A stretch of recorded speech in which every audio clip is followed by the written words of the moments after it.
Hi, Facebook friends, welcome. And of course, our friends on YouTube, our Instagram friends, and our beloved friends in Zoom world as well, as I admit another person into the room. Friends, we are in the lead up to Shavuot, to, of course, one of the greatest Jewish holidays, which, as we've explained before in the previous class, I recommend you go back to that one to get a little refresher. It's a mysterious holiday. It's not described in the Torah. Besides using agricultural references, it doesn't tell us what really happened on Shavuot. Now, we all know what happened. The Torah is given to the Jewish people. There's an aspect to Shavuot which is sometimes overlooked, and within this kernel of truth comes out something we can all really adapt and adopt in our lives and adapt ourselves to this idea. And I've called this class the two greatest words the Jewish people ever said. Now, you may have thought the two greatest words the Jewish people ever said were, I don't know, love you, free bagels, on sale. These are, of course, are great words as well, but they're not the greatest words that the Jewish people ever said. Those words were reserved for a very special time. And let's go visit the Jewish people, because the Jewish people left Egypt, as we know, on the 15th of Nisan, and they made their way to Mount Sinai. And at Mount Sinai, there's a very unusual conversation that occurred between God, the other nations of the world, and the Jewish people. It's a strange conversation, but we're going to have to analyze it for a couple of moments. It's mentioned in the Gemara. The Talmud speaks about it. And the conversation begins with God speaking to the other nations of the world and saying to them, I have this amazing thing called the Torah, and I'm willing to offer this Torah to whoever wants it. And he turned around to one nation, the Ishmaelim, and he said, do you want the Torah? And they responded with three words, Ma Ketiv Bei. What's in it? And God says, well, there's a lot of laws. And he listed off a bunch of laws. And suddenly they're like, whoa, did you say something about no adultery? God's like, yeah, that actually appears in the top 10 commandments. And the Ishmaelim, they said, no, we're not interested. It's not for us. Thank you so much for the offer. We're not going to take you up on it. And then God went to another nation, and he said to the other nation, Midianites, he said, do you want the Torah? And they were like, Ma Ketiv Bei. What's in this Bible Torah thing which you're presenting to our nation? And he listed a bunch of laws, and suddenly like, was there something about no stealing? He goes, yeah, no stealing. And they're like, well, we're having a little bit of problem with that right now, and our nation is struggling with the whole stealing thing, and so we're going to have to turn you down. And then God went from nation to nation to nation, and each time they said, what's in it? And God says, well, here's a little checklist, some cliff notes, which have all the information you need about what's in this Torah. And they were like, yeah, I don't know, Shabbat, no work for 24 hours a week, and Yom Kippur, I don't know if that's going to work for us either. Each nation knocked off the desire. Then, says the Gemara, fascinating Gemara with a lot of depth, we're just going to skim over it, but we'll look at a couple of beautiful, deep ideas. God spoke to the Jewish people and said, do you want my Torah? And instead of answering like the other nations by saying, Ma Ketiv Bei, what's in it? They responded, Naseh v'nishma. Two of the most famous, greatest words that were ever uttered by the Jewish people. Naseh, we will do it, v'nishma. And then, after we get into this whole Jewish Torah mitzvah deal, we're going to figure out what it's all about.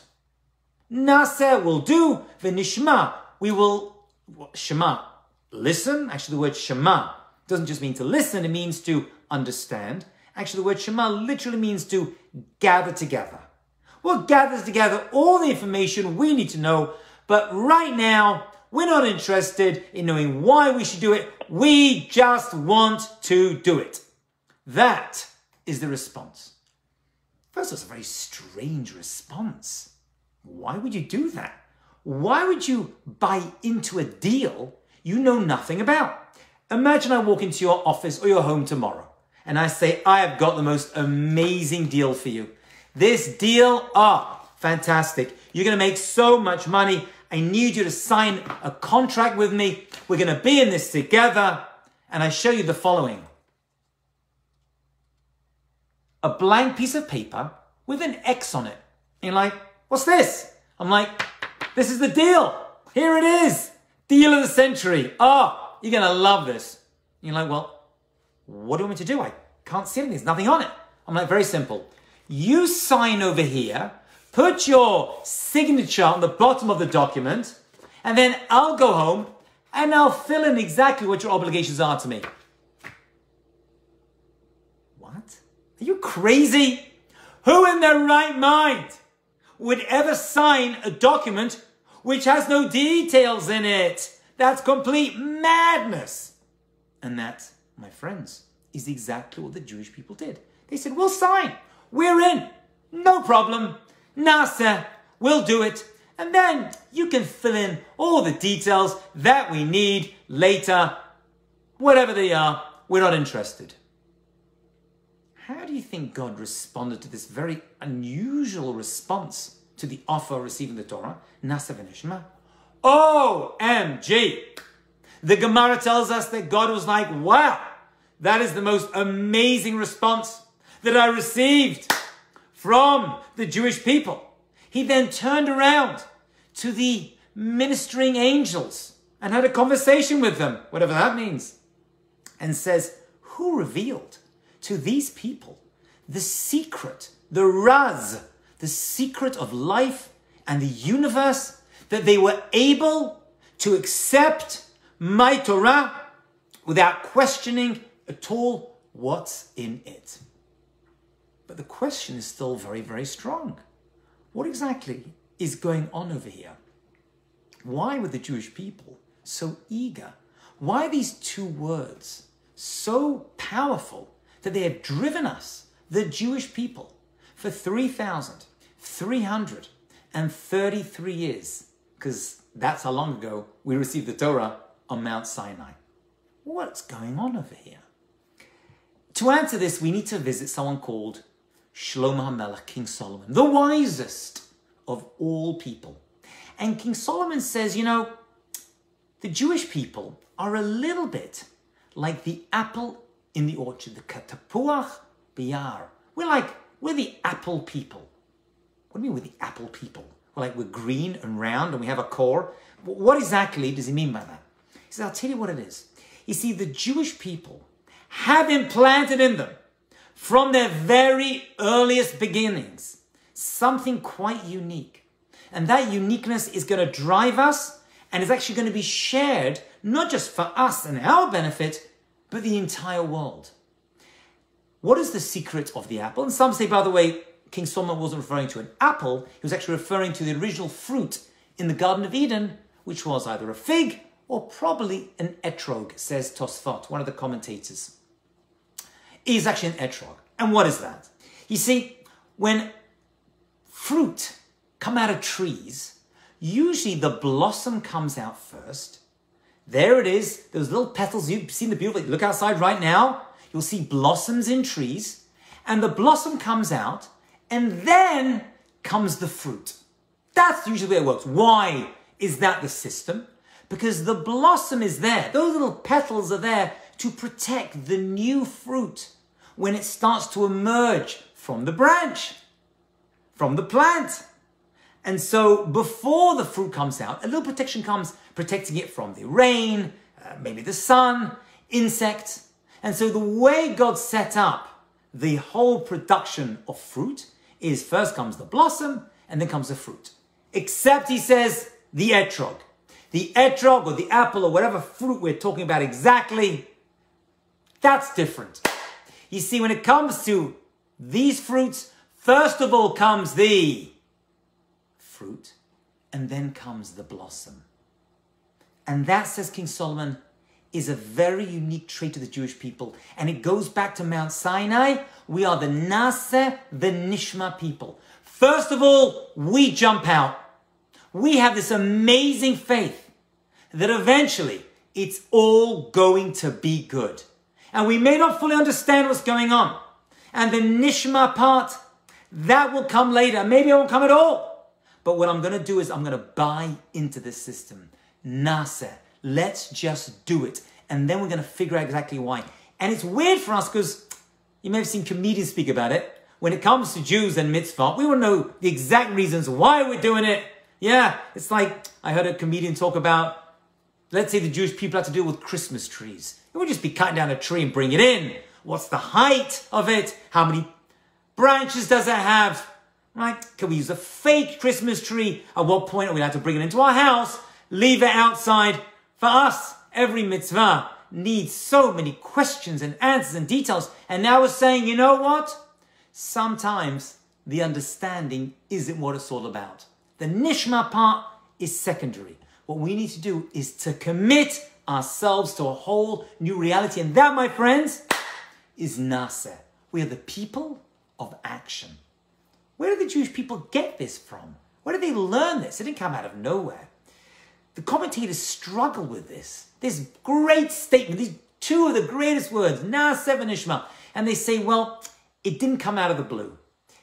Actually, there's a history. The history goes back to the days of Abraham and Isaac and Jacob and Sarah and Rebecca and Rachel and Leah and our ancestors in general. They acted. And when they acted with Naseh and then Nishma. I mean, look at the life of Abraham. If you see the stories of Abraham and Sarah in the Torah, you won't see them sitting there studying, try to understand. When there's 3 people who are hungry outside their tent, we're out of here. We're like the etrog. I don't need blossoms. I don't need protection. I know it's crazy hot outside, but we got a job to do. We're going to figure out exactly how we're going to do it. And I've met many people in our own communities. From many communities, I've seen people who act this way. And they'll be like, you know what? We need to raise money for a Hatzalah van, right? An ambulance or a Magid Adam. And they will commit themselves, you know, we're going to make this happen. And I'm like, what, are you crazy? That's tens of thousands of dollars. We'll work it out. I'm like, how much have you raised so far? About $300. I'm like, what? Let's think about it. Let's analyze it. Let's see how we're going to get to that point in our lives when we have to raise that much money. He goes, that will come later. Right now, we've got to get the job done. You know, the other nations don't like this. They get frustrated by it. The Gemara tells us there was a Sadducee. Sadducees, the Gemara, were the people who were disconnected from a major chunk of Judaism, the Talmudic teachings, actually the rabbinic teachings at that point. And they were very upset that the Torah was not taken literally. They were upset about it. We don't know too much about them, but they did not like that. And they were always fighting with traditional Jews and the rabbis. And the Gemara tells us in Shabbat that one of the Sadducees saw Rava. And Rava was studying a piece of Torah. And he was sitting in a certain way that his hands were trapped and blood was coming out of his hand. And the Sadducee said, what are you, crazy? What are you doing? You've so engrossed in your learning, in your understanding, that blood's coming out of your fingers. And he says, you're typical Jew, he said to him. You just act impulsively. You don't think. You don't analyze. And Rav responded to him and said, you're absolutely right. We are the Naseh v'Nishma people. Sometimes there's a discomfort that comes from taking action, from being a leader, from taking a role. And we don't know the full understanding and the implications of what we are doing, but we still do it. Sometimes there's a time to learn, and sometimes there's a time for action. And which is better, by the way? In Judaism, is it better just to act and do the right thing? Or should we wait until we understand exactly why we're doing it, the details of a mitzvah, why the mitzvah is there, the benefits that will come to me, some of the challenges that come to me? And the Gemara asks this question and answers exactly as we are explaining it today? And the answer is better just to do. Just do it. Will I understand why? Maybe yes, maybe no. Who knows what the future holds? But if you do it with even not understanding it, even without the right motivations, like giving charity. Some people give charity because they want to help a cause. They fell in love with the cause and they feel connected to it. And some people give charity because they want other people to give them accolades. They want the writing on the wall. You know what? In the end, they're both giving. And it's still worth giving even without the correct motivations, because eventually you'll do it with the right motivations. If you don't have the lishma motivations, the correct desires for doing it, you're doing it for ulterior motives, still do it. Because if you do it, eventually you'll come to understand it and doing it for the right motivations. We, the Jewish people, are the people of action.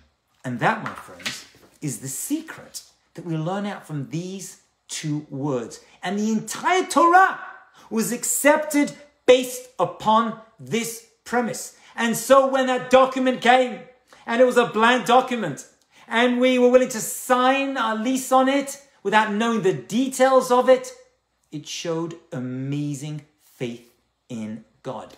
And the Sadducees, they've gone. And the Karaites, who came many years later, possibly very similar, they've gone. And all the enemies of the Jewish people over the years, the Babylonians, the Egyptians, they've gone. And the Persians, they've gone. We, the Jewish people, have stubbornly held on to these two words, that no matter what comes our way, and no matter what understanding or lack of understanding comes with it, sometimes you just have to do it based on faith. It's the greatest faith declaration the Jewish people ever made. You know, there's an interesting story that Moshe Rabbeinu, Moses, went up to Shemaim to receive the Torah. And while he was up there, he heard the angels complaining to God. And the angels were saying to God, what's this guy doing over here? Literally, what is this Adam doing over here? This Moses character. And God said, he's here to receive the Torah for the Jewish people. And the angels are like, what? You're going to give the Torah to this man and to this nation, the Jewish people? Bad idea. Why? Because they're going to break it. There are 613 beautiful mitzvot, and the Jews are going to come and they're going to break them all. Don't do it. Do not give the Torah to the Jewish people. They're going to mess it up. It's such a beautiful, holy object. Don't do it. And God, strangely, says the Gemara, did not respond. He turned down to Moshe Rabbeinu and said, Moses, you respond to them. So Moses, in short, although this was a 7-day argument, if you're going to argue with an angel, it's not a 1-hour argument. You have to really persuade them. And he said, tell me, you angels, do you have a desire for adultery? And they were like, no, actually we don't. And tell me, you angels, said Moses, do you have a desire to steal? And the angels were like, stealing? No, I don't think so. That's not on our checklist. And you angels, do you have a desire to hurt, take revenge, bear grudges? And they were like, no, we don't. He says, then you don't need this Torah. We, the Jewish people, we need it. The world needs it. Because we're struggling with these things and we need the Torah to come and guide us how to overcome those challenges. The Torah is there as a form of great character and soul improvement. And therefore, the Torah is not needed in heaven. You don't need this. We're the ones who need and will value this Torah. It's true. We're going to mess up. It's going to be a lot of times and a lot of people. But ultimately, at least we'll have a chance of overcoming all of our challenges as long as we have a Torah. And eventually, after 7 days, the angels acquiesced and accepted the argument of Moses, and God said, Okay, you can have the Torah. You answered well. It's all yours. By the way, in case you think this was a small argument, the Gemara tells us that each one of these angels, the size of them was 4 times the distance of Earth to the moon. I don't know what that means, but this was a very scary moment in Moshe Rabbeinu's life, and he went to bat for us. It's a little unusual though. This whole angelic thing, right? It keeps coming up in relation to the Torah. What's that about? There's a commentator called the Dubno Maggid, and he gives a beautiful analogy helping us understand this little story of Moses, God, and the angels, and actually a lot about what we are describing today. And I may have told the story before. If you've heard it before, I apologize, but it's a really cool story. And it's a true story, by the way. But we're going to learn it's also a metaphor, an analogy for our topic. And the story goes, there was a rabbi who lived in Europe about 150 years ago. And he was very much beloved by his community, but it was a small community, and he had a growing family. So he needed to get a better, bigger paying job. Happens to be that the town next door, which was bigger and more lucrative, I believe it was actually the town of Posen, they said, we're willing to take this rabbi from you, and we're a big community, and we can afford to pay him more money and give him the size house he needs for his growing, burgeoning family and take care of his kids and all the rest of it. And the rabbi approached the board of the synagogue and said, do you mind if I leave? And they were like, no problem. How long do you need to close off all your affairs, finish answering all the questions out? No, 2 to 3 months, no problem. 2 to 3 months came, and it was time to leave the town. And he packed his bags, and he said his farewells, and he went onto his carriage, and his horses were waiting. And he was about to drive off to his new job and his new home and his new synagogue in the new town. Suddenly he heard from behind him, screaming. And half the town was descending on this poor man and his horses and carriage. And they were banging on it, saying, no, don't leave us. How can you do this? How can you desert us? And one of the guys was lying there like this in front of the horses, blocking them from going. And the rabbi and his family were totally confused. What is going on?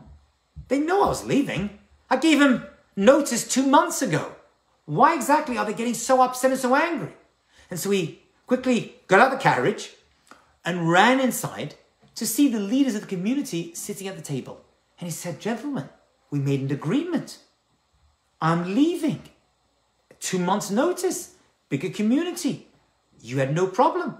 You even found a replacement. So the guys were like, yeah, we know you're going. He says, but everyone's down there shouting and screaming and calling me a traitor for deserting them. And that? No, that's just an act. They're just acting. So I'm sorry, they're what? They're acting. Why would they be acting? Well, they're upset you're leaving, but you know what? Had you just packed your bags, got on your horse and carriage and left town, what would people have thought, especially the people in the next town you're going to? They don't love this guy. They don't even like him. They just let him go. So we decided we'd put on this big act, right? They were really, really upset you're going. So when the next town you're leaving to hears about this reaction, they'll be like, oh, you know what? Actually, he must be a really, really, really great rabbi. They're so upset that he's leaving our community. That's the Dubno Maggid is exactly what's happening over here. The angels knew the Torah was for us. It can't remain in heaven. The Torah is a heavenly object, but it needs naseh. It needs action. It's not an academic text. It needs someone to struggle and fight off their Yetzer Hara and get the job done. So the angels in our story are exactly like the people in the town in the other story. They were putting on one big act. And they were saying, you can't take this. You cannot handle this amazing and special document called the Torah. It's not for you. And Moshe Rabbeinu had to fight back. And he fought back. And it was a 7-day fight, an argument. And eventually, the angels acquiesced. But you know what? We all know that story. And some of you may be hearing it now. And what we need to know is, wow, this thing must be really, really special. The actions we take are not just, do nice stuff. There's a deep and powerful spiritual core to everything that we do. And we are, as this Sadducee said to Rava, the Ampaziza, we are just impulsive. But impulsive can be an insult, but also a compliment, because sometimes you just got to get the job done. One last thing which I must mention, which is a little off topic, but it's related to our story. Remember we said that God turned around to all those nations and said, "You want the Torah?" And then there were individuals within those nations. Everyone said no, after asking what was in it. And God gave them a list of stuff. And they were like, yeah, no stealing, Torah's not for us. No adultery, I don't think so. Yom Kippur, no way. The commentators say something fascinating. You know, there were individuals within those nations that actually did want the Torah. They wanted it, but they were outvoted, as it were. They were not able, and they were not permitted because they were outvoted. But there were people like, yeah, you know what? Now I think about it, that'd be amazing. It's just an angelic document that's being entrusted to us so we could do so much with it. What happened to those people? So this is a bit more mystical, but I must mention it. The Sfas Emes and many others say, you know, there were individuals that did actually want the Torah. However, their nations were not interested. So what God does is he allowed those souls to reincarnate into future generations, and they become the converts that joined the Jewish people right throughout history. That is actually the secret to converts who join our nation. Now, I've been involved. I've met one of my rabbis is a convert. Actually, two of them are. I've been involved with converts. I've actually been on a Bet Din. Right now, I'm dealing with 4 or 5 people who are going through this process. Very difficult, very challenging. It's a whole life force that they are giving up. And I asked converts, like, why are you doing this? You know what? I've never been given a straight answer. They're never like, oh, me, kosher, can't wait to do that. They never say that to you. They're like, giving charity, fantastic. They never give you a straight. It's always some obscure answer like, I don't know. I always felt Jewish. It was who I was. I actually had one of my friends who converted, who said to me, he was watching a show around Easter time on national television, one of the channels over there, Channel 13. And they said to our Jewish viewers, a happy Passover. And he's like, I've got to become Jewish. That was his trigger. Do not ask me why. There is no rationale, because it's a soul thing. It goes back to Mount Sinai. When those nations said no, those individuals said yes. By the way, where did those individuals have the wherewithal, desire, out Mount Sinai to say yes? That, says the Sfas Emes, is even more interesting. They were the ones who were originally converted by Abraham 1,000 years before. But they never became part of the Jewish people because only Abraham's descendants could become. And they returned to their nations. They ended up being reincarnated into future nations. And those souls spoke up at Mount Sinai and said, we want in. And God said, no, but you can come back at a later time, right through history. That, says the Sfas Emes, is the secret to all converts that ever appear on world stage of history. What a beautiful, unbelievable, inspiring understanding of how these individuals, these holy people who join our nation, from Jethro, Yitro to Ruth, and all the others, and Rabbi Akiva's descendants and ancestors. And let's not forget that even King David himself, which means the Messiah, also has converts, because they come from Ruth, that goes through this conversion. A beautiful testament to people who've given up so much of their lives, and they become the Naaseh V'Nishma people. We're going to do it. And you ask the convert, the ger, why? And they're like, I don't know, but I'm in. But you don't even know the laws yet. I hear. I know I don't know everything, but my rabbis tell me I know enough. Dayenu, you're in. So Naaseh V'Nishma is not only our ticket to being the Jewish people, it's even a ticket to get in, to become part of Yisrael. Nasa v'nishma. We're going to do, and then we're going to find out. We are the impulsive people. Okay, friends? Thank you so much for joining us tonight. Have a great and successful week. And those around tomorrow at 12 p.m., we'll be having a class on the golden rule of dealing with your in-laws. That is a class you really don't want to miss. Thank you, everyone.